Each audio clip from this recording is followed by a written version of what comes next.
김정은 곁에 있던 나는 굶지는 않았지만 단 하루도 편하지 않았습니다. 여러분, 오늘 제가 들려드릴 이야기는 조금 특별합니다. 북한에서도 아주 특별한 위치에 있던 사람들의 삶에 대한 이야기입니다. 바로 최고 지도자 주변에서 살았던 사람들의 일상 말이죠. 저는 그 세계를 가까이에서 볼 수 있었습니다. 직접 그 안에 있었던 것은 아니지만 제 위치가 그 세계의 가장자리였기에 볼 수 있었던 것들이 있었습니다. 지금 생각해보면 참 묘한 위치였습니다. 안도 박도 아닌 그 경계에 서 있었던 시간들이었죠. 처음 평양에 올라왔을 때가 기억납니다. 1990년대 후반이었습니다. 그때는 김정일 시대였지만 이미 김정은은 후계자로 내정되어 있었고 그 주변에는 특별한 사람들이 모여들기 시작했습니다.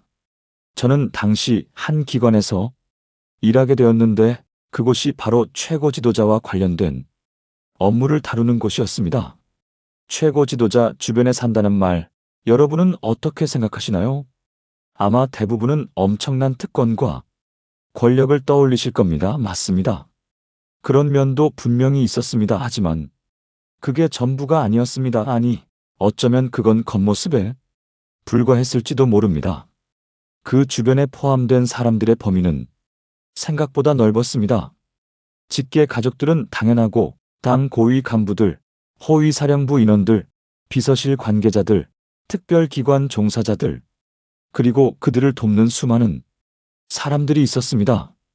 요리사, 운전기사, 경호원, 의사, 교사, 예술인, 기술자들까지 직접적으로든 간접적으로든 최고 지도자와 연결된 사람들의 숫자는 수천 명이 넘었을 겁니다.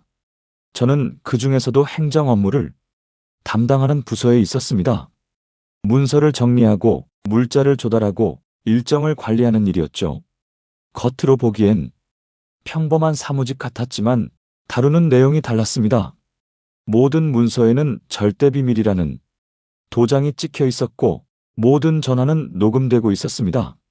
처음 출근했던 날이 아직도 생생합니다. 건물 입구부터 달랐습니다.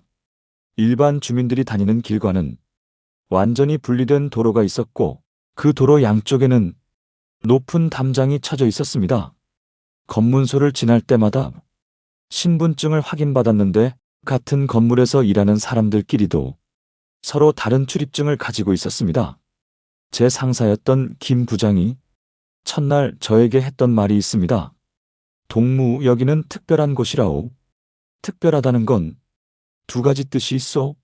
하나는 일반 사람들보다 좋은 대우를 받는다는 것이고 다른 하나는 그만큼 더 조심해야 한다는 거요. 그때는 그 말에 진짜 의미를 몰랐습니다. 좋은 대우라는 말에만 귀가 솔깃했죠. 실제로 첫 월급을 받았을 때 놀랐습니다. 제가 지방에서 일할 때보다 10배는 많은 돈이었습니다. 게다가 배급도 확실했습니다. 쌀, 기름, 고기, 설탕 고난의 행군 시기에도 저희는 굶지 않았습니다. 하지만 더 조심해야 한다는 말의 의미는 천천히 그리고 무겁게 다가왔습니다. 첫 번째 신호는 아주 작은 것이었습니다. 어느 날 점심시간에 동료 몇 명과 함께 식당에 갔습니다. 평양의 어느 식당이었는데 저희처럼 기관에서 일하는 사람들이 자주 가는 곳이었죠. 밥을 먹으면서 자연스럽게 이야기를 나눴습니다. 가족 이야기, 주말 계획, 요즘 나오는 영화 이야기, 평범한 대화였습니다. 그런데 식사를 마치고 사무실로 돌아왔을 때 김 부장이 저를 따로 불렀습니다. 점심 잘 먹었나? 예, 잘 먹었다고 대답했죠. 식당에서 무슨 이야기를 나눴나? 순간 등골이 서늘해졌습니다. 어떻게 알았을까요? 김 부장은 담담하게 말했습니다.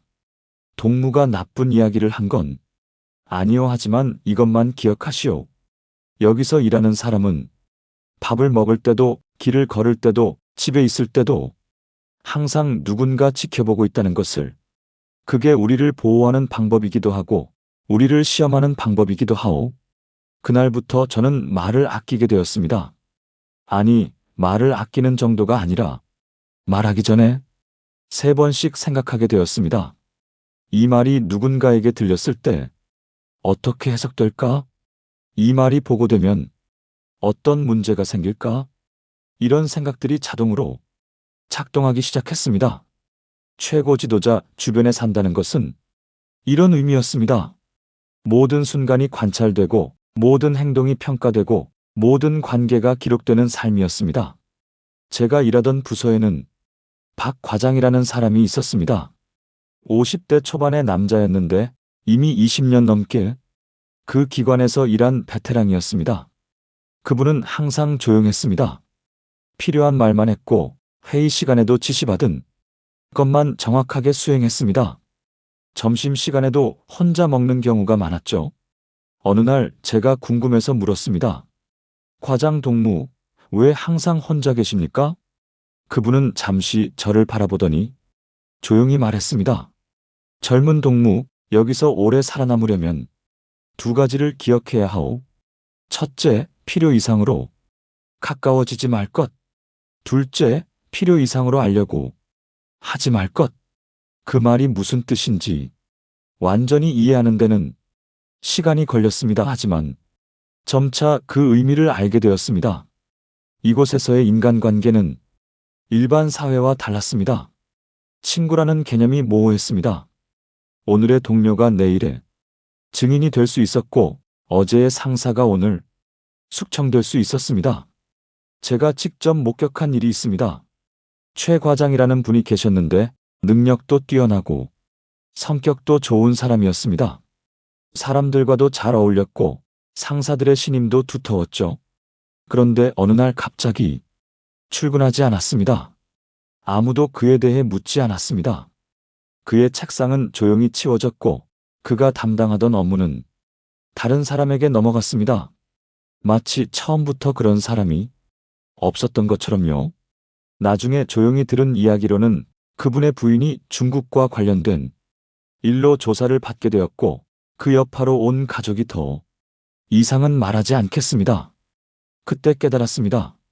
최고 지도자 주변에서 산다는 것은 특권이면서 동시에 인질이 되는 것이라는 걸요. 우리는 더 좋은 집에 살고 더 좋은 음식을 먹고 더 좋은 옷을 입었습니다. 하지만 그 대가로 우리의 모든 것을 바쳐야 했습니다. 생각의 자유, 말의 자유, 심지어 감정의 자유까지도요.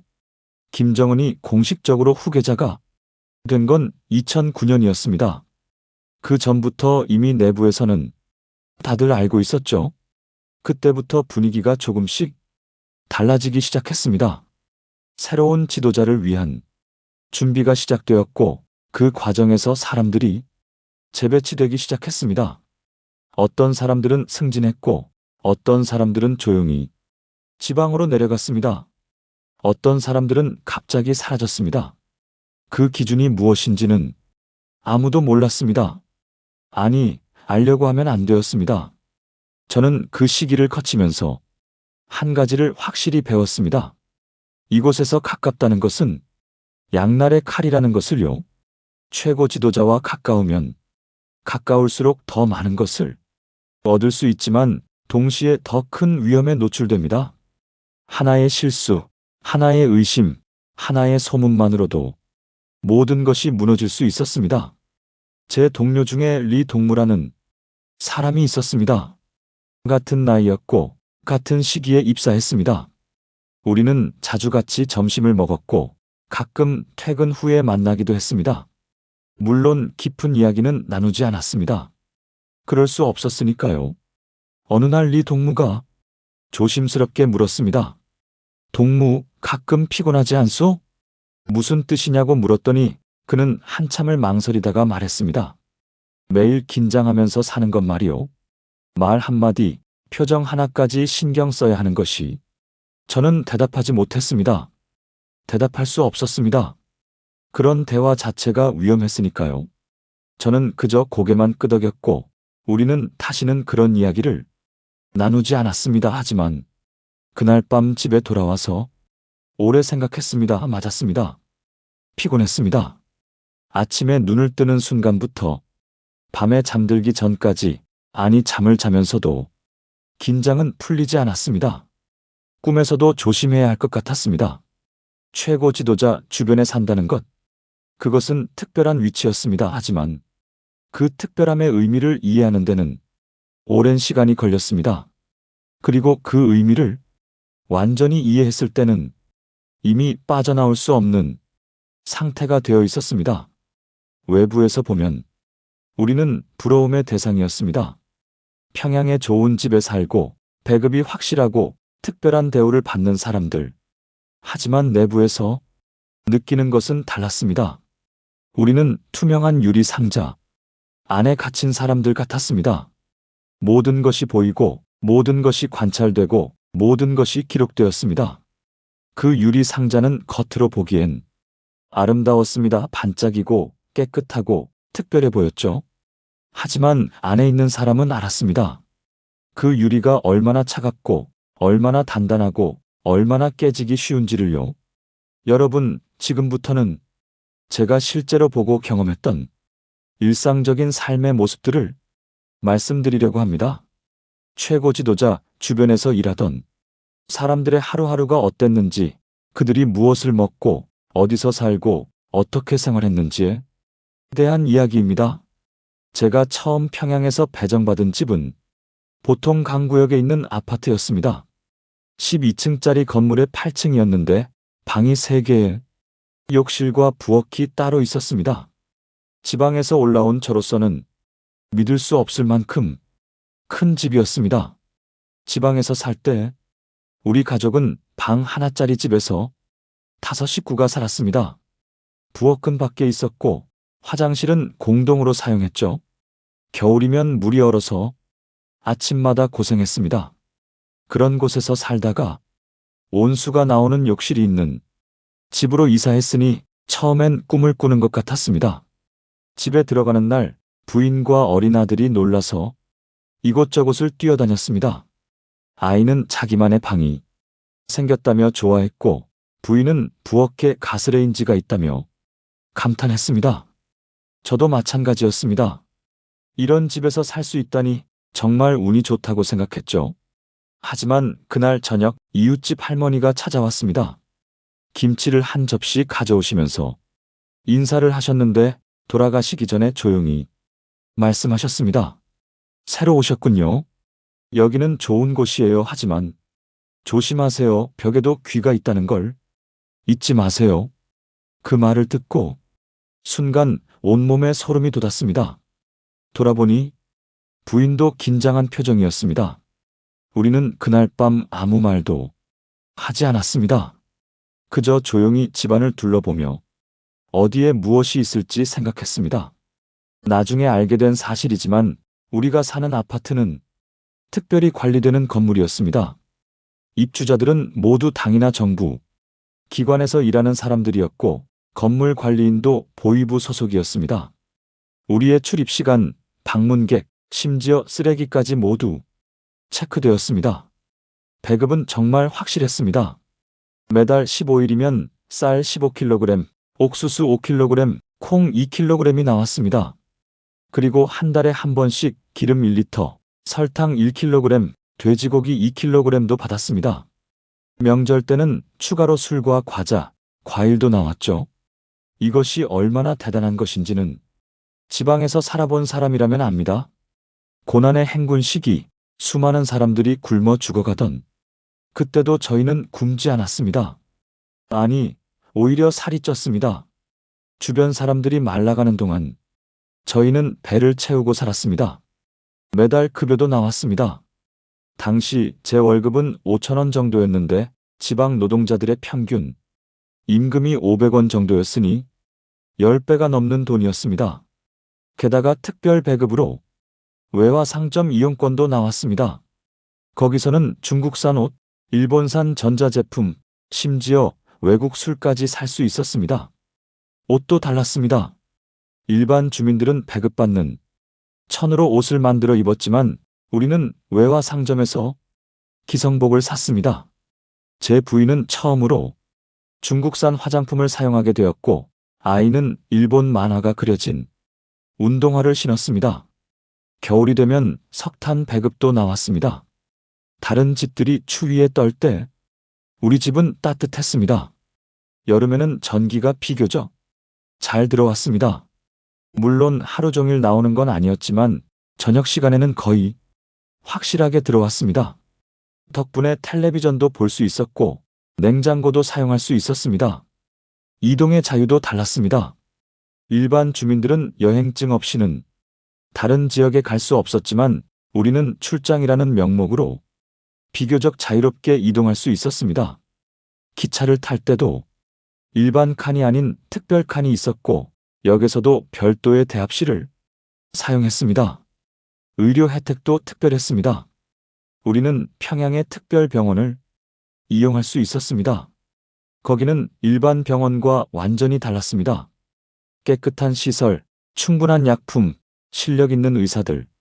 제 아이가 한번 아팠을 때 그 병원에 갔는데 일반 병원에서는 구할 수 없는 수입약을 처방받았습니다. 교육도 마찬가지였습니다. 제 아들은 특별학교에 다녔습니다. 학생 수가 적어서 선생님의 관리를 잘 받았고 교과서와 학용품도 제때 공급되었습니다. 급식도 나왔는데 쌀밥에 고기 반찬이 나오는 날도 있었습니다. 사람들은 우리를 부러워했습니다. 친척들이 평양에 오면 꼭 우리 집에 들렀습니다. 지방에서는 구할 수 없는 것들을 얻어가기 위해서였죠. 쌀 몇 킬로그램, 설탕 좀, 비누 몇 개. 우리에겐 흔한 것들이 그들에겐 귀한 것들이었습니다. 어머니가 한번 평양에 오셨을 때가 기억납니다. 우리 집 냉장고를 보시고는 한참 동안 말을 잇지 못하셨습니다. 그 안에 고기와 계란, 우유가 있는 걸 보시고는 눈물을 흘리셨습니다. 아들아, 내가 이렇게 잘 사는구나. 어머니는 이제 마음 놓겠다. 그렇게 말씀하셨습니다. 하지만 저는 대답할 수 없었습니다. 네, 어머니 잘 살고 있습니다라고 말해야 했지만 그 말이 목까지 올라왔다가 다시 내려갔습니다. 정말 잘 사는 걸까요? 겉으로는 그래 보였습니다. 하지만 속은요? 직장에서도 대우가 달랐습니다. 점심은 식당에서 제공되었는데 메뉴가 다양했습니다. 월요일은 국수, 화요일은 밥과 고기국, 수요일은 만두. 이런 식으로 매일 달랐습니다. 일반 기관 식당들이 강냉이밥과 된장국으로 끼니를 때우던 시절에 말이죠. 명절 때는 특별 선물도 나왔습니다. 설날에는 고기와 술, 과자 세트가 나왔고 추석에는 과일과 송편 재료가 나왔습니다. 김정은의 생일인 1월 8일에는 더 특별한 선물이 있었습니다. 한 번은 중국산 텔레비전을 받은 적도 있었습니다. 우리 부서에는 전용 차량도 있었습니다. 일본제 중고 승합차였는데 출장을 갈 때 이용했습니다. 일반 주민들이 걸어 다니거나 기껏해야 전차를 타고 다닐 때 우리는 차를 타고 다녔습니다. 그것만으로도 큰 차이였습니다. 하지만 이 모든 것들에는 보이지 않는 대가가 있었습니다. 어느 날 저녁 집에 돌아오니 부인이 울고 있었습니다. 무슨 일이냐고 물으니 오늘 관리인이 다녀갔다고 했습니다. 집안을 둘러보고 갔어요. 어디서 났는지, 무엇을 샀는지, 누가 왔다 갔는지 다 물어보고 갔어요. 저는 부인을 진정시키며 말했습니다. 그럴 수도 있어요. 여기는 특별한 곳이니까 우리가 잘못한 게 없으면 괜찮아요. 하지만 제 목소리도 떨리고 있었습니다.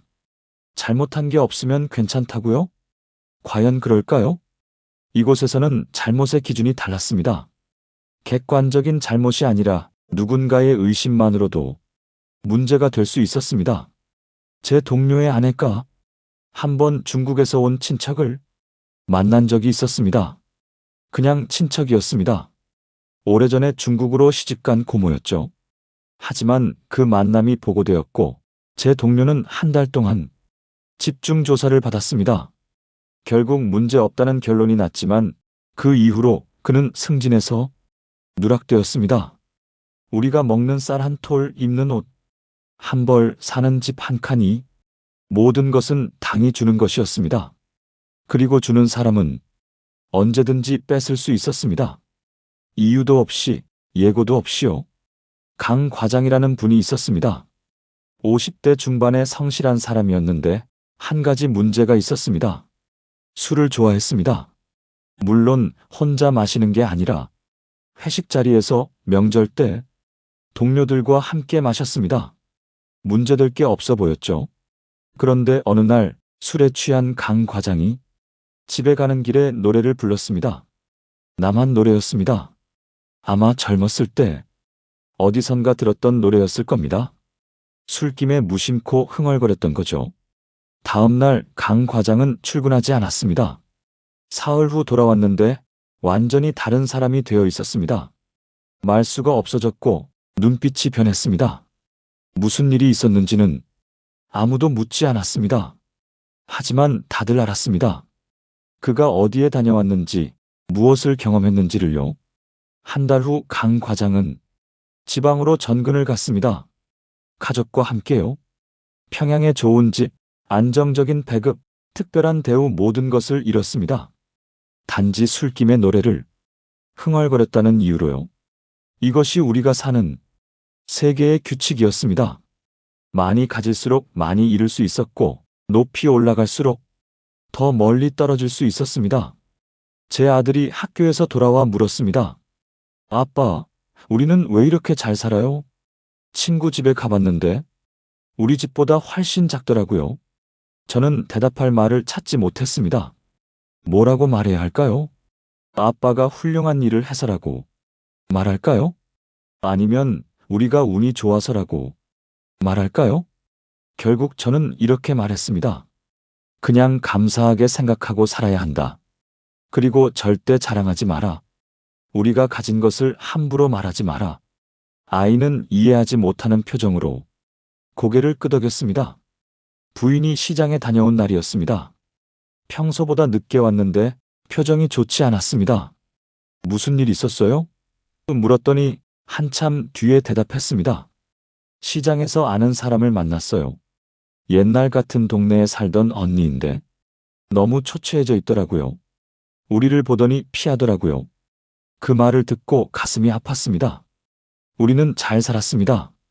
겉으로는요, 좋은 옷을 입고 좋은 음식을 먹고 좋은 집에 살았습니다. 하지만 그 대가로 우리는 보통 사람들과 멀어졌습니다. 그들은 우리를 부러워하면서도 두려워했고 우리는 그들에게 가까이 다가갈 수 없었습니다. 명절날이면 더욱 그 차이가 느껴졌습니다. 우리 집 식탁에는 고기와 술, 과일이 가득했습니다. 하지만 창밖을 내다보면 굶주린 사람들이 길을 걷고 있었습니다. 그 모습을 보면서 밥을 먹는 것이 때로는 고통이었습니다. 하지만 그렇다고 해서 우리가 가진 것을 포기할 수는 없었습니다. 포기하는 순간 우리도 그들과 같은 처지가 될 테니까요.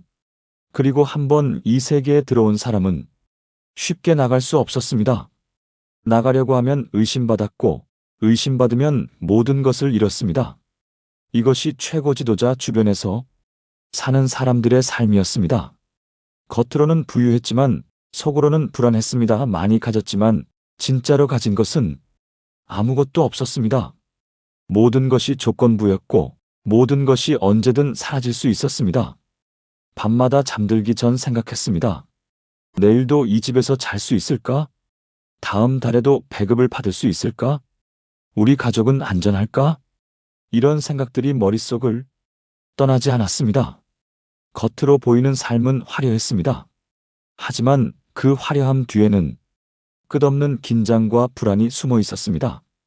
여러분, 이제 제가 말씀드릴 이야기는 더 무거워집니다.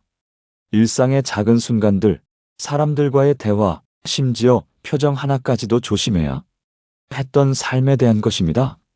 아침에 일어나면 가장 먼저 하는 일이 있었습니다. 거울을 보는 것이었습니다. 표정을 점검했습니다. 너무 어두워 보이면 안 되고 그렇다고 너무 밝아 보여도 안 되었습니다. 적당히 성실해 보이면서도 당에 대한 충성심이 느껴지는 표정. 그런 표정을 만들기 위해 거울 앞에서 몇 번씩 연습했습니다.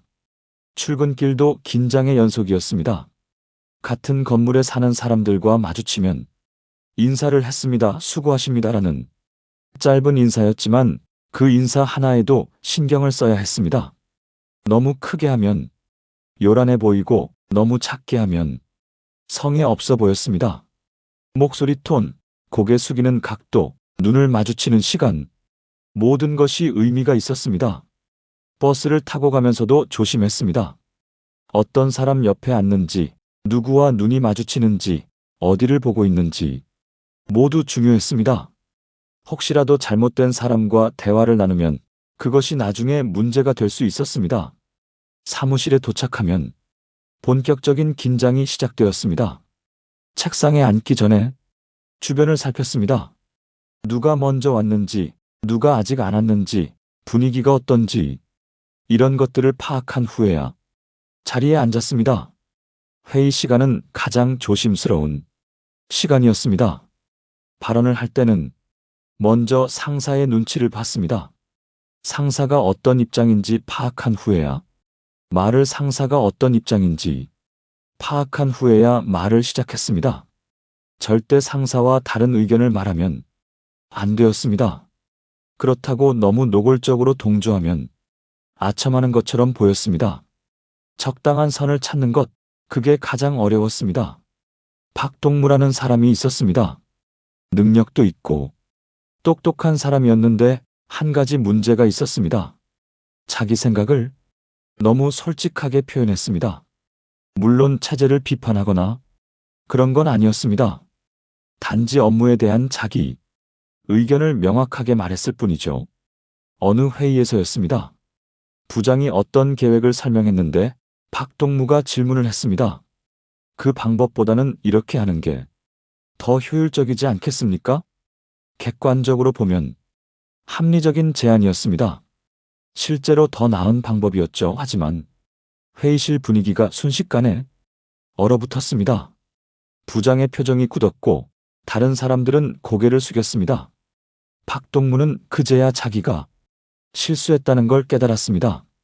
하지만 이미 늦었습니다. 그 후로 박동무는 조용해졌습니다. 회의 시간에 발언을 거의 하지 않았고 질문도 하지 않았습니다. 그저 알겠습니다. 그렇게 하겠습니다만 반복했습니다. 능력 있던 사람이 점점 무능해져 가는 것을 보는 건 슬픈 일이었습니다.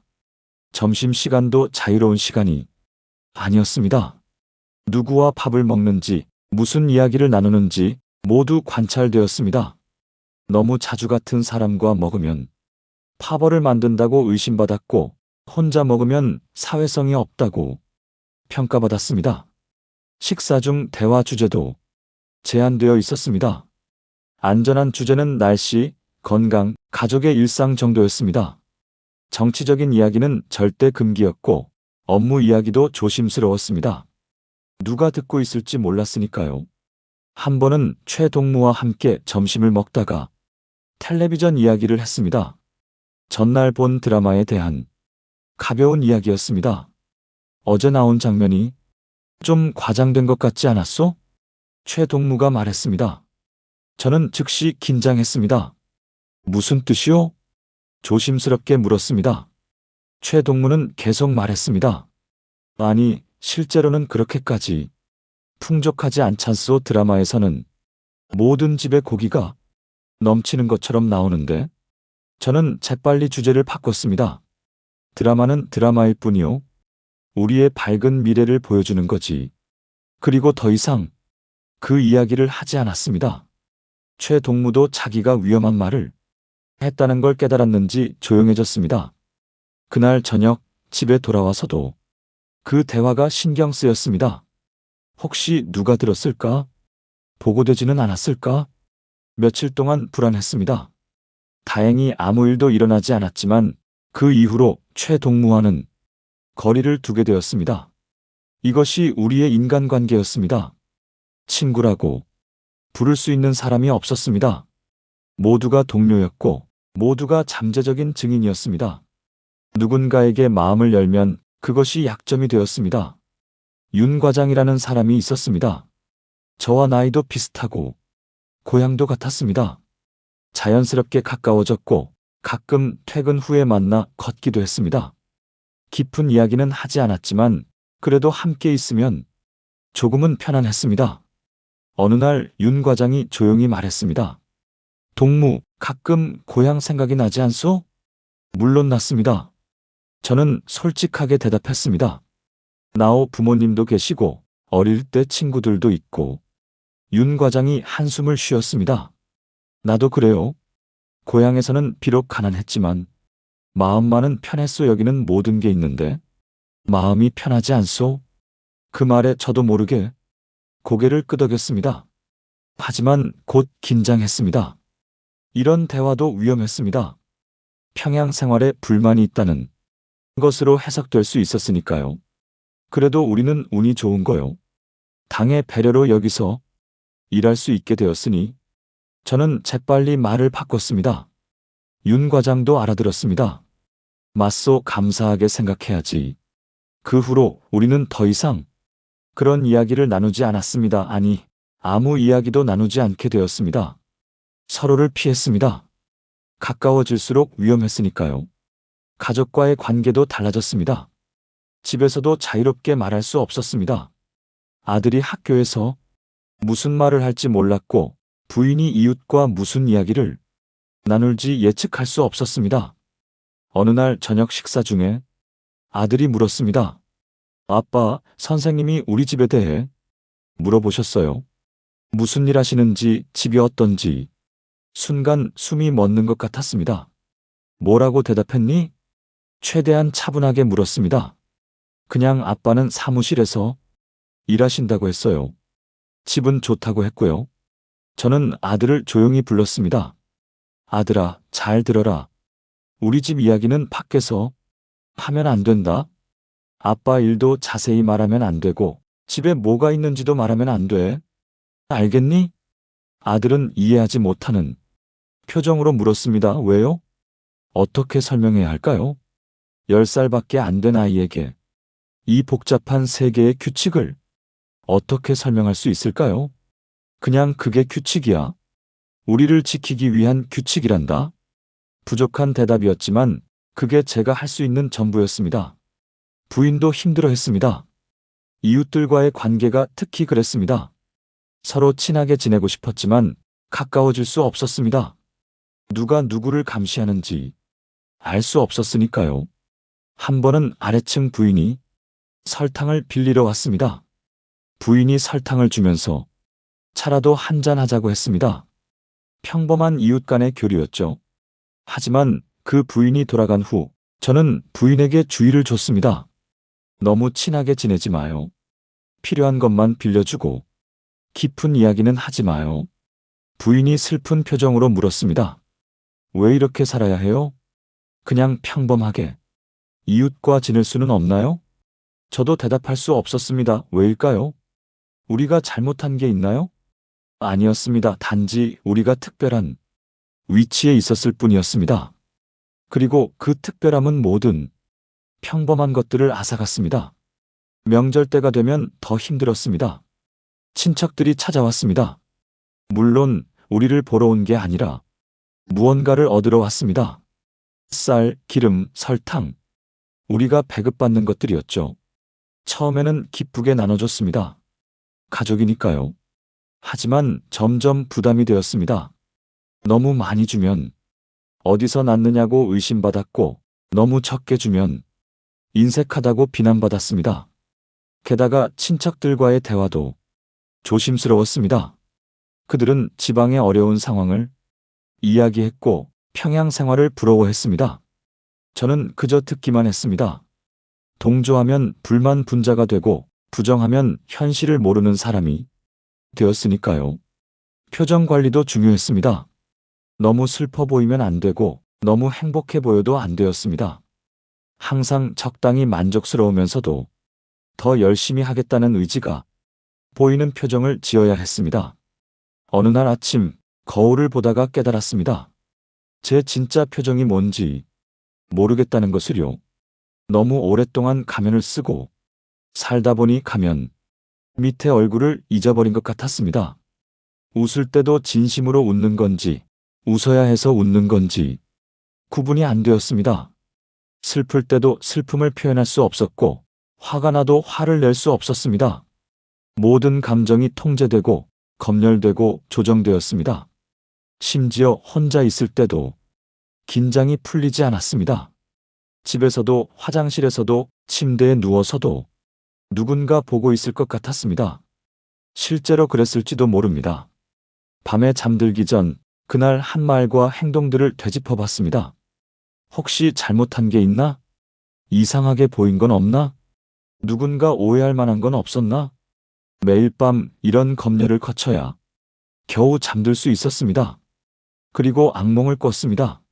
어두운 방에 끌려가는 꿈, 신문 받는 꿈, 가족과 헤어지는 꿈잠에서 깨면 온몸이 땀에 젖어 있었습니다. 이것이 우리의 삶이었습니다. 웃을 수는 있었지만 마음은 편하지 않았습니다. 말할 수는 있었지만 하고 싶은 말은 할 수 없었습니다. 살아 있었지만 진짜로 살고 있는 건지 의문이었습니다. 어제까지 곁에 있던 사람이 사라지던 날, 여러분, 지금부터는 제가 가장 무서웠던 순간들에 대해 말씀드리려 합니다. 사람이 사라지는 것을 목격하는 일, 그리고 그 사라짐에 대해 아무도 묻지 않는 침묵에 대한 이야기입니다. 그날도 평범한 월요일 아침이었습니다. 출근해서 사무실에 들어갔는데 뭔가 이상했습니다. 분위기가 묘했습니다. 사람들이 너무 조용했고 시선을 피했습니다. 제 옆자리에 앉던 한 과장의 책상이 비어 있었습니다. 늦은 건가 싶어서 시계를 봤는데 이미 9시가 넘었습니다. 한 과장은 항상 일찍 오는 사람이었습니다. 8시 30분이면 어김없이 자리에 앉아 있던 사람이었죠. 한 과장은 저는 맞은편에 앉은 동료에게 물었습니다. 그 동료는 고개를 저었습니다. 말없이요. 그저 고개만 저었습니다. 그 표정에서 저는 알았습니다. 무언가 심각한 일이 일어났다는 것을요. 점심시간이 되어서야 조금씩 이야기가 들려왔습니다. 한 과장이 주말에 집에서 연행되었다는 것이었습니다. 토요일 밤이었다고 했습니다. 이유는 아무도 몰랐습니다. 아니, 알려고 하지 않았습니다. 한 과장은 성실한 사람이었습니다. 40대 중반으로 두 아이의 아버지였습니다. 업무도 잘했고 문제를 일으킨 적도 없었습니다.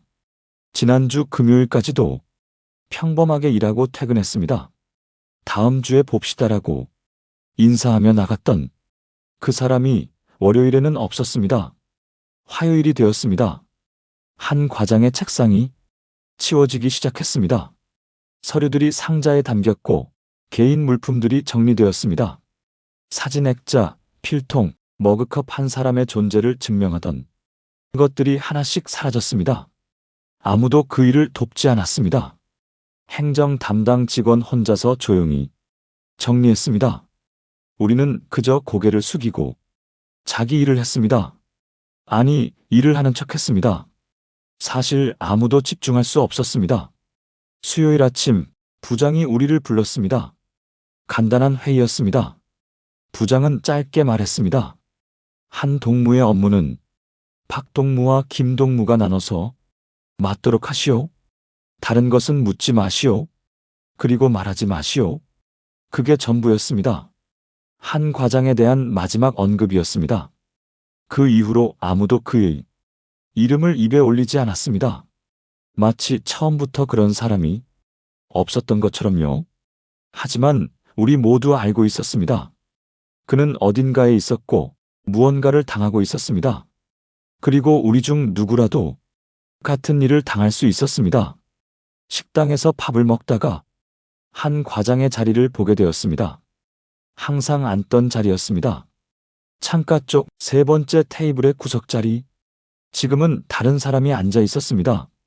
그 사람도 불편한 듯 자주 자리를 움직였습니다.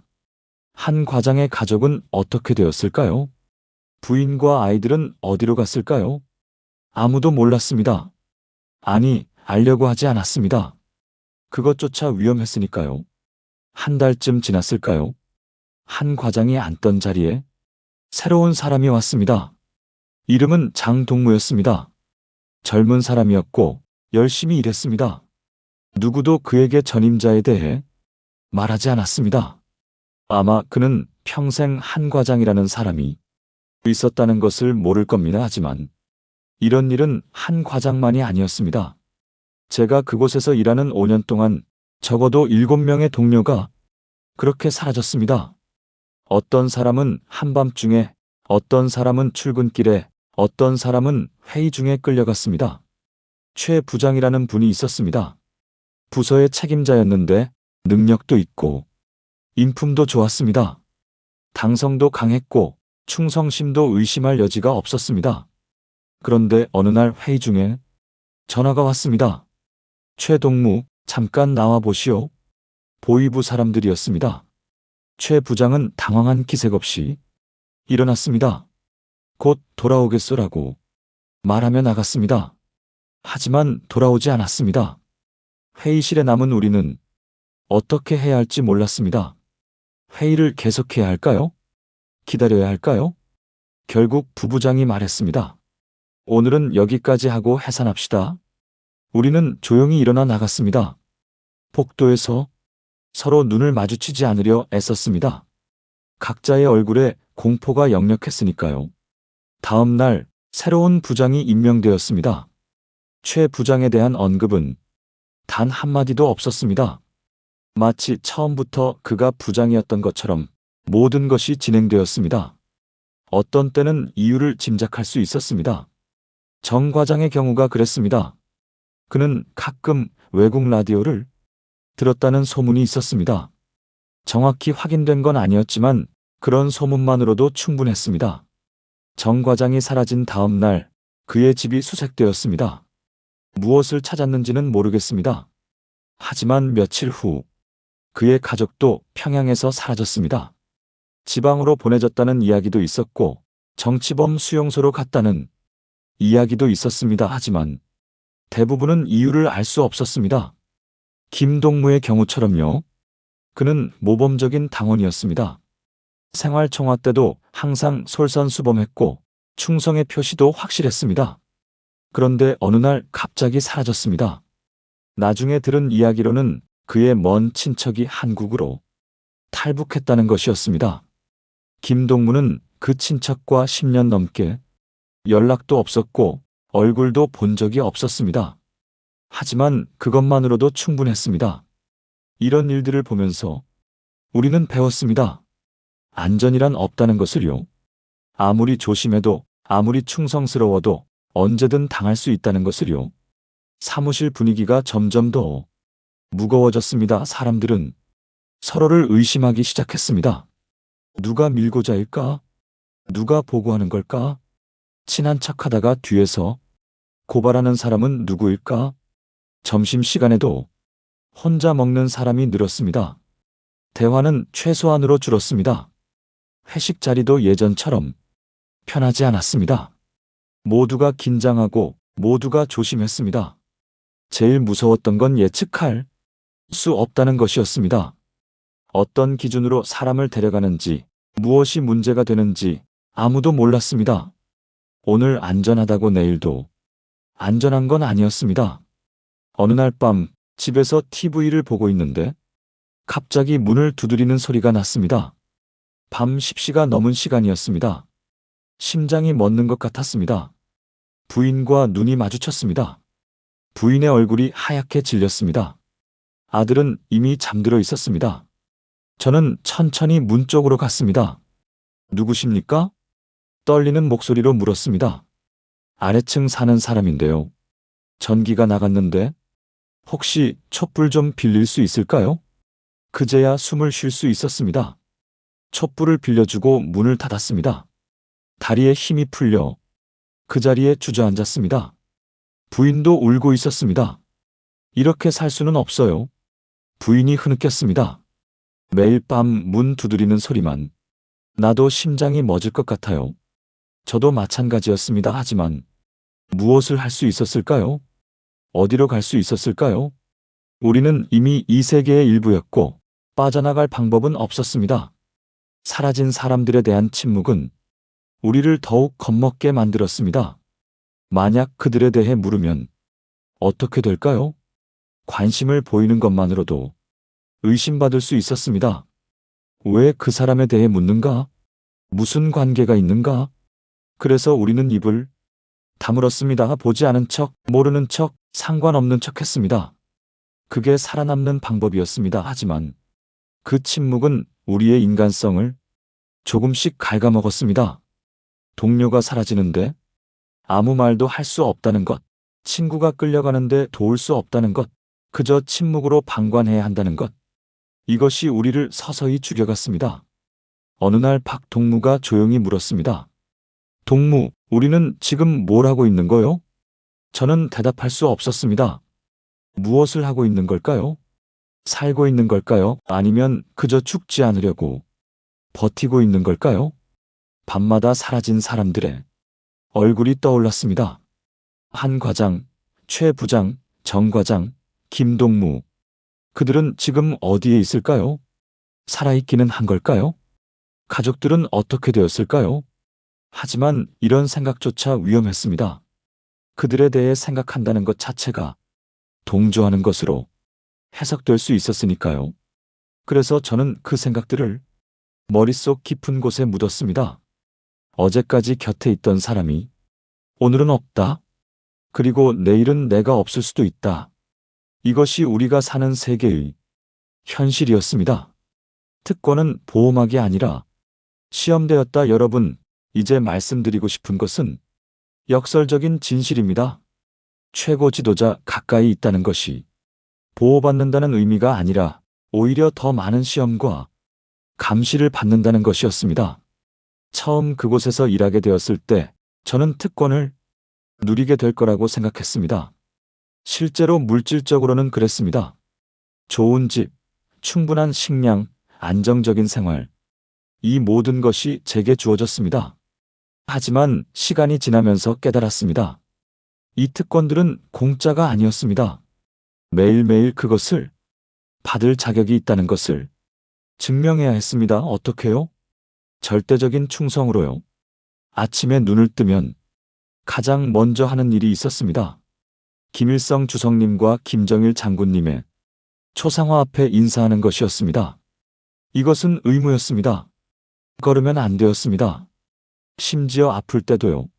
한 번은 독감에 걸려 고열로 누워 있었는데 부인이 깨웠습니다. 여보, 일어나야 해요. 인사해야죠. 몸을 일으킬 수 없을 정도로 아팠지만 일어나야 했습니다. 초상화 앞에 서서 고개를 숙였습니다.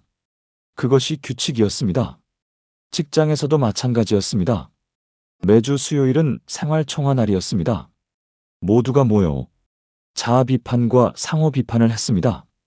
자신의 부족한 점을 이야기하고 동료의 문제점을 지적했습니다. 처음에는 형식적인 줄 알았습니다. 그냥 적당히 하면 되는 줄 알았죠. 이번 주에 업무가 조금 늦어졌습니다. 더 열심히 하겠습니다. 이런 식으로요. 하지만 김 부장이 저를 따로 불렀습니다. 동무 생활총화를 너무 가볍게 보는 것 같소? 이건 형식이 아니오. 진심으로 자신을 돌아보고 당에 대한 충성을 다짐하는 시간이요. 그 후로 생활총화를 준비하는데 많은 시간을 들였습니다. 무엇을 말할지, 어떻게 말할지, 누구를 비판할지 모두 신중하게 계획했습니다. 너무 강하게 비판하면 적을 만들었고 너무 약하게 하면 진정성이 없어 보였습니다. 자아 비판도 마찬가지였습니다. 너무 큰 잘못을 인정하면 무능해 보였고 너무 작은 것만 말하면 성찰이 부족해 보였습니다. 매주 수요일이 다가오면 긴장되었습니다. 누군가 저를 비판할까? 제가 한 비판이 문제가 될까? 항상 불안했습니다. 한 번은 이런 일이 있었습니다. 생활총화 시간에 윤동무가 저를 비판했습니다. 최 동무는 최근 업무 태도가 소극적입니다. 당에서 주신 과업을 열정적으로 수행하지 않는 것 같습니다. 그 말을 듣고 순간 머리가 하얘졌습니다. 저는 매일 일찍 출근하고 늦게 퇴근했습니다. 주말에도 일했습니다. 무엇이 소극적이라는 걸까요? 하지만 반박할 수 없었습니다. 반박하면 비판을 받아들이지 않는 사람이 되었습니다. 그래서 저는 고개를 숙이고 말했습니다. 윤동무의 비판을 겸허히 받아들이겠습니다. 앞으로 더욱 분발하겠습니다. 그날 밤 집에 돌아와 생각했습니다. 왜 윤동무가 저를 비판했을까? 개인적인 감정이었을까? 아니면 누군가의 지시였을까? 알 수 없었습니다. 그리고 알려고 해서도 안 되었습니다. 충성의 표현도 끊임없이 요구되었습니다. 김정은의 생일인 1월 8일, 김정일의 생일인 2월 16일, 김일성의 생일인 4월 15일, 이런 날들에는 특별한 충성 행사가 있었습니다. 헌금도 해야 했습니다. 자발적이라고 했지만 실제로는 의무였습니다. 금액도 정해져 있었습니다. 너무 적으면 성의가 없어 보였고 너무 많으면 과시하는 것처럼 보였습니다. 충성의 맹세문도 써야 했습니다. 매년 최소 2번은 혈서를 써서 제출했습니다. 위대한 김정은 원수님께 목숨을 바쳐 충성하겠습니다라는 내용이었습니다. 처음에는 그냥 형식이라고 생각했습니다. 하지만 점차 그것이 진짜 의미를 가진다는 것을 알게 되었습니다. 그 맹세는 계약서였습니다. 우리의 삶 전체를 바치겠다는 계약서였죠. 특별 행사 때는 동원도 되었습니다. 김정은이 평양 어딘가를 방문하면 우리는 환영 나가기를 했습니다. 몇 시간씩 서서 기다렸다가 차가 지나가면 손을 흔들고 환호했습니다. 한 번은 한겨울에 그런 행사가 있었습니다. 영하 20도가 넘는 날씨였는데 새벽 5시부터 나가서 기다렸습니다. 4시간을 서 있었습니다. 발이 얼고 손이 시렸습니다. 하지만 움직일 수 없었습니다. 옆에 서 있던 나이든 여성이 쓰러졌습니다. 추위를 이기지 못한 거죠. 하지만 아무도 도와주러 가지 못했습니다. 대열을 이탈하면 안 되었으니까요. 결국 경호원들이 그분을 데리고 갔습니다. 그 후 그분이 어떻게 되었는지는 모릅니다. 김정은의 차가 지나갔습니다. 불과 몇 초였습니다. 우리는 미친 듯이 환호했습니다. 만세! 만세! 목청껏 소리쳤습니다. 추위도 고통도 잊고 외쳤습니다. 왜냐하면 그것이 우리의 충성을 증명하는 방법이었으니까요. 집에 돌아와서 쓰러졌습니다. 온몸이 아팠습니다. 하지만 다음 날 또 출근해야 했습니다. 아프다고 쉴 수 없었습니다. 그것은 약한 모습으로 보일 수 있었으니까요. 직장에서의 경쟁도 치열했습니다. 모두가 자신의 충성을 증명하려 했습니다. 누가 더 열심히 일하는지, 누가 더 많이 헌금하는지, 누가 더 적극적으로 참여하는지 끊임없는 경쟁이었습니다. 하지만 이상한 건 열심히 한다고 해서 안전한 게 아니었다는 겁니다. 오히려 너무 눈에 띄면 위험했습니다. 질투와 의심을 샀으니까요. 박 과장이 그런 경우였습니다. 그는 정말 열심히 했습니다. 매일 일찍 와서 늦게 갔고 모든 행사에 적극적으로 참여했습니다. 헌금도 많이 했고 충성 맹세도 열정적으로 했습니다. 그런데 어느 날 그에 대한 소문이 돌기 시작했습니다. 박동무가 너무 튀려고 한다. 뭔가 숨기는 게 있는 것 같다. 과거에 문제가 있었던 것 아니냐? 근거 없는 소문들이었습니다. 하지만 일단 소문이 돌기 시작하면 막을 수 없었습니다. 박 과장은 점점 고립되었고 결국 지방으로 전근을 갔습니다. 저는 그 일을 보고 배웠습니다. 너무 앞서도 안 되고 너무 뒤처져도 안 된다는 것을요. 항상 중간, 안전한 중간에 있어야 한다는 것을요. 하지만 그 중간을 찾는 게 가장 어려웠습니다. 어디가 중간일까요? 기준이 계속 바뀌었습니다. 어제의 중간이 오늘은 부족해 보일 수 있었고 오늘의 적당함이 내일은 과해 보일 수 있었습니다. 가족도 시험대에 올랐습니다. 제 아이가 학교에서 어떻게 행동하는지, 부인이 이웃과 무슨 이야기를 나누는지 모두 평가되었습니다. 우리 가족 전체가 감시받고 있었습니다. 어느 날 아들의 담임 선생님이 저를 불렀습니다. 최동무 아드님이 요즘 학교에서 좀 산만합니다. 수업에 집중하지 않고 친구들과 장난을 칩니다. 저는 황급히 사과했습니다. 죄송합니다. 집에서 잘 타일르겠습니다. 선생님은 의미심장하게 말했습니다. 아이는 부모를 닮는 법이죠. 가정교육을 잘 시키셔야 합니다. 그 말에 담긴 의미를 이해했습니다. 아이의 행동이 곧 제 충성심을 반영한다는 것이었습니다. 집에 돌아와 아들을 야단쳤습니다. 아이는 울었습니다. 아빠, 왜 그래요?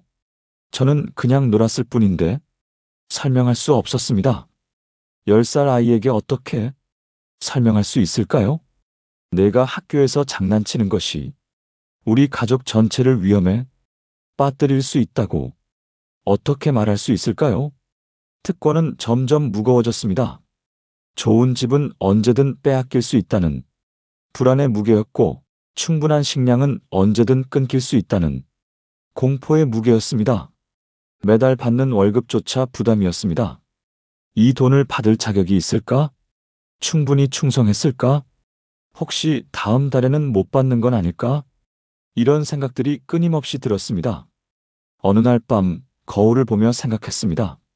나는 지금 무엇을 위해 살고 있는가? 특권을 지키기 위해서인가? 아니면 특권이 나를 지배하고 있는 건가? 대답은 명확했습니다. 특권이 저를 지배하고 있었습니다. 저는 더 이상 자유로운 사람이 아니었습니다. 특권의 노예였습니다. 그것을 잃을까봐 두려워하며 그것을 유지하기 위해 모든 것을 바치는 노예였습니다. 그리고 가장 슬픈 건 벗어날 수 없다는 것이었습니다. 한번 이 세계에 발을 들인 사람은 나갈 수 없었습니다. 나가려고 시도하는 것 자체가 배신이었고 배신은 용납되지 않았습니다. 특권은 보호막이 아니었습니다. 그것은 시험대였고 감옥이었고 족쇄였습니다. 지금 돌아보니 그곳엔 삶이 아니라 역할만 있었다.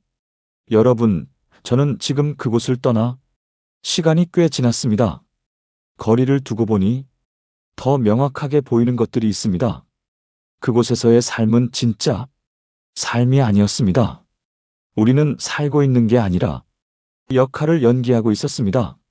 충성스러운 당원, 성실한 노동자, 행복한 인민 우리에게 주어진 대본대로 연기하고 있었을 뿐이었습니다. 아침에 일어나서 밤에 잠들 때까지 우리는 가면을 쓰고 있었습니다. 진짜 얼굴은 그 가면 뒤에 숨겨져 있었습니다. 아니, 어쩌면 가면을 너무 오래 쓰고 있어서 진짜 얼굴이 뭔지도 잊어버렸을지 모릅니다. 북한을 떠나기로 결심한 날을 기억합니다. 특별한 사건이 있었던 건 아닙니다. 그저 어느 날 문득 깨달았습니다. 이렇게는 더 이상 살 수 없다는 것을요. 그날도 평범한 하루였습니다. 출근해서 일하고 점심 먹고 회의하고 퇴근했습니다. 집에 돌아와 가족과 저녁을 먹었습니다. TV를 보고 아이를 재우고 잠자리에 들었습니다. 하지만 잠들기 전 문득 생각했습니다. 오늘 나는 진짜로 웃었던 적이 있었나? 진심으로 기뻤던 순간이 있었나? 내가 원해서 한 말이 있었나? 대답은 아니었습니다. 모든 웃음은 필요에 의한 것이었고, 모든 말은 계산된 것이었고, 모든 행동은 관찰을 의식한 것이었습니다. 그때 깨달았습니다. 나는 죽어 있었다는 것을요. 몸은 살아 움직이고 있었지만 내면은 이미 오래전에 죽어 있었습니다. 탈출 과정은 길고 험난했습니다. 여기서 자세히 말하지는 않겠습니다. 많은 사람들이 위험을 무릅쓰고 도와줬고 많은 운이 따라야 했습니다. 중국을 거쳐 동남아시아로 그리고 마침내 한국에 도착했습니다. 처음으로 자유로운 땅을 밟았을 때의 그 느낌을 어떻게 설명할 수 있을까요? 하지만 동시에 공포도 느꼈습니다. 정말로 자유로운 걸까? 여기서도 감시받고 있는 건 아닐까? 내 말과 행동이 기록되고 있는 건 아닐까? 한참 후에야 깨달았습니다. 아무도 저를 감시하지 않는다는 것을요. 제가 무슨 말을 하든 어떻게 행동하든 누구도 관심이 없다는 것을요. 그게 얼마나 동시에 얼마나 자유로운 느낌인지 모릅니다. 처음으로 마음껏 웃어봤습니다. 계산하지 않고 의식하지 않고 그냥 웃고 싶어서 웃어봤습니다. 눈물이 났습니다.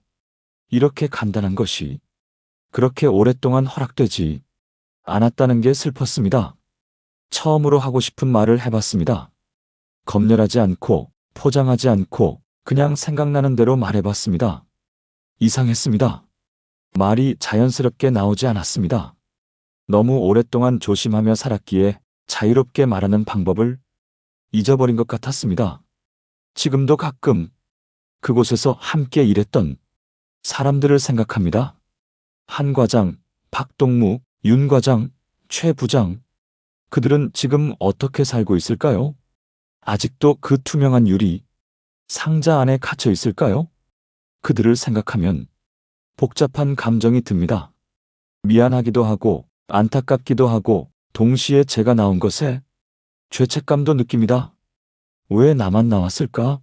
나도 그들처럼 거기 남아 있어야 했던 건 아닐까? 하지만 이내 깨닫습니다. 거기 남아 있었다면 저는 지금쯤 완전히 사라졌을 거라는 것을요. 몸은 있어도 영혼은 없는 껍데기만 남은 존재가 되었을 거라는 것을요. 김정은 주변에서 살던 사람들을 다시 생각해 봅니다. 그들 역시 같은 인간이었습니다. 사랑하고 두려워하고 희망하고 절망하는 평범한 사람들이었습니다. 그들이 나쁜 사람들이었을까요? 아니었습니다. 대부분은 그저 생존하려고 했던 사람들이었습니다. 주어진 역할을 연기하며 주어진 규칙을 따르며 하루하루를 버텨내려 했던 사람들이었습니다. 그들을 비난할 수 있을까요? 저도 그들 중 하나였는데요. 저도 침묵했고 외면했고 때로는 협조했습니다. 살아남기 위해서요. 지금 이 이야기를 하는 이유가 있습니다. 김정은이나 북한 체제를 비난하기 위해서가 아닙니다. 그것은 너무 쉬운 일이고 이미 많은 사람들이 하고 있는 일입니다. 저는 그보다 더 깊은 것을 말하고 싶습니다. 권력 가까이 산다는 것이 진짜 의미, 특권 뒤에 숨겨진 대가, 그리고 인간이 어떻게 시스템 속에서 조금씩 자신을 잃어가는지에 대해서요. 이것은 북한만의 이야기가 아닐지도 모릅니다. 권력과 특권이 있는 곳이라면 어디든 비슷한 일이 일어날 수 있습니다. 정도의 차이는 있겠지만 본질은 같을 수 있습니다. 사람답게 산다는 것은 무엇일까요? 저는 오랫동안 이 질문에 대해 생각했습니다. 적어도 이것은 아니라고 말할 수 있습니다. 매 순간 감시받는 것, 진심을 숨기는 것, 두려움 속에서 사는 것, 자신의 의지가 아닌 타인의 명령으로 움직이는 것. 이것은 사람답게 사는 게 아니었습니다. 그렇다면 사람답게 산다는 것은 무엇일까요? 자유롭게 생각하는 것, 솔직하게 말하는 것, 진심으로 웃고 우는 것, 자신의 선택으로 살아가는 것. 아마 이런 것들이 아닐까 싶습니다. 지금 저는 그것을 배우고 있습니다. 50년을 살았지만 진짜로 사는 방법을 이제야 배우고 있습니다. 늦었지만 그래도 배울 수 있다는 것에 감사합니다. 여러분께 묻고 싶습니다. 여러분은 사람답게 살고 계신가요? 자신의 의지로 선택하고 자신의 목소리로 말하고 자신의 감정을 자유롭게 표현하며 살고 계신가요? 당연하다고 느껴지는 이 자유가 어떤 사람들에게는 평생 허락되지 않는다는 것을 기억해 주십시오. 김정은 주변에서 살았던 사람들, 지금도 그곳에서 살고 있는 사람들, 그들도 여러분과 같은 인간입니다. 다만 다른 시스템 속에 갇혀 있을 뿐입니다. 그들을 동정하거나 비난하기보다는 그저 이해하려 해 주십시오. 그들도 살고 싶었던 사람들이었다는 것을요. 다만 그곳에서는 살아남는 것과 사람답게 사는 것이 양립할 수 없었다는 것을요. 저는 이제 조용히 살고 있습니다. 평범한 삶입니다. 특별한 특권도 없고 특별한 위치도 없습니다. 그저 아침에 일어나 일하고 가족과 시간을 보내고 밤에 잠드는 평범한 삶입니다. 하지만 이 평범함이 얼마나 귀한지 압니다. 이 자유가 얼마나 소중한지 압니다. 아무도 제 말을 검열하지 않고 아무도 제 생각을 통제하지 않고 아무도 제 선택을 제한하지 않습니다. 가끔 악몽을 꿉니다. 다시 그곳으로 돌아가는 꿈입니다. 그 투명한 유리 상자 안에 갇히는 꿈입니다. 깨어나면 온몸이 땀에 젖어 있습니다. 하지만 이내 깨닫습니다. 꿈일 뿐이라는 것을요. 저는 이미 그곳을 떠났고 다시는 돌아가지 않을 것입니다. 그곳에 남아있는 사람들을 위해 기도합니다. 언젠가 그들도 자유를 맛볼 수 있기를, 언젠가 그들도 사람답게 살 수 있기를 바랍니다. 하지만 동시에 압니다.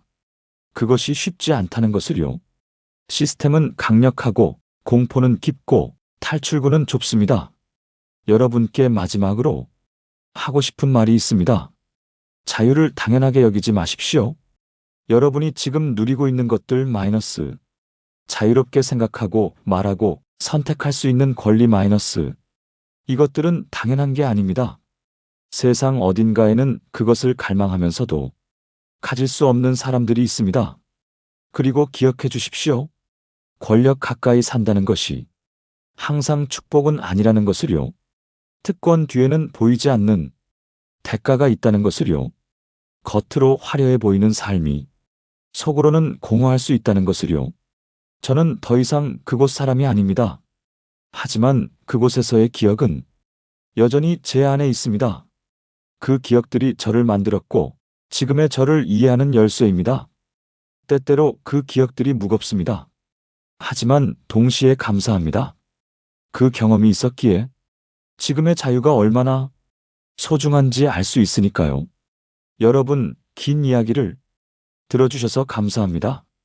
이것은 한 사람의 증언일 뿐입니다. 완벽하지도 않고 전체를 대변하지도 않습니다. 하지만 진실합니다. 저는 그곳에서 살았고 그것을 경험했고 지금 이것을 기억하고 있습니다. 오늘은 여기까지입니다.